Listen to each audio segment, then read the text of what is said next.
I am Anubis, the judge of your soul.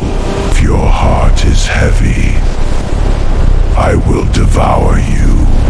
প্রাচীন মিশরীয়দের কাছে মৃত্যু ছিল শেষ নয়, বরং তারা বিশ্বাস করত মৃত্যু হচ্ছে আরেকটি নতুন জীবনের শুরু। হাজার হাজার বছর আগে নীল নদের তীরে বসবাসকারী মানুষ বিশ্বাস করত মানুষের আত্মা শরীর ছেড়ে এক রহস্যময় জগতে প্রবেশ করে। সেই জগতের নাম ছিল ডুয়াত, মিশরীয় পাতাল লোক। কিন্তু সেই জগতে পৌঁছানো এত সহজ ছিল না।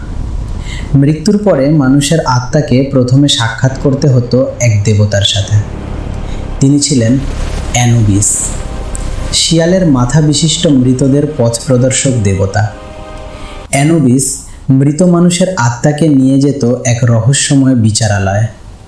সেখানে অপেক্ষা করত মানুষের জীবনের সবচেয়ে গুরুত্বপূর্ণ বিচার। বিচারের ঘরে দাঁড়িয়ে থাকতেন সত্য ও ন্যায়ের দেবী মা আত। মিশরীয়রা বিশ্বাস করত মানুষের হৃদয়ে রাখা হতো একটি দাড়িপাল্লার এক পাশে, আর অন্য পাশে রাখা হতো মা আদ দেবীর পবিত্র পালক। এই বিচারেই নির্ধারণ হতো মানুষের ভাগ্য। যদি হৃদয় পালকের চেয়ে ভারী হয়ে যেত, তার মানে সেই মানুষ জীবনে অনেক পাপ করেছে। তখন অপেক্ষা করত এক ভয়ঙ্কর পরিণতি। বিচারের পাশে দাঁড়িয়ে থাকতো এক দানব, আম্মিট।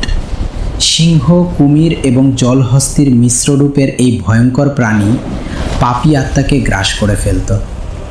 কিন্তু যদি হৃদয় পালকের সমান হালকা হতো, তাহলে সেই আত্মা প্রবেশ করত এক শান্ত জগতে।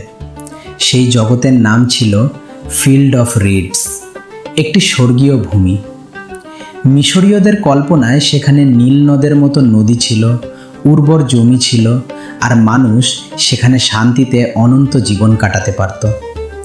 এই বিশ্বাস থেকেই মিশরীয়রা তৈরি ছিল বিশাল পিরামিড, মমি সংরক্ষণের প্রথা এবং রহস্যময় এক গ্রন্থ, বুক অফ দ্য ডেড। প্রাচীন মিশরের মানুষ মৃত্যুকে শেষ বলে ভাবেনি। তারা বিশ্বাস করত মৃত্যু হলো আরেকটি নতুন যাত্রার শুরু।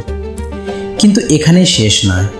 মিশরীয়দের এই পরকাল বিশ্বাসের পেছনে ছিল এক দেবতার রহস্যময় গল্প।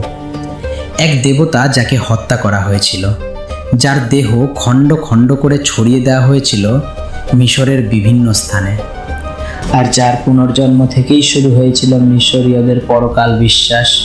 তিনি ছিলেন ওসিরিস। মিশরীয়দের বিশ্বাসে মৃত্যুর পর জীবনের দেবতা। কিন্তু কিভাবে একজন দেবতার মৃত্যু পুরো একটি সভ্যতার বিশ্বাসকে বদলে দিয়েছিল?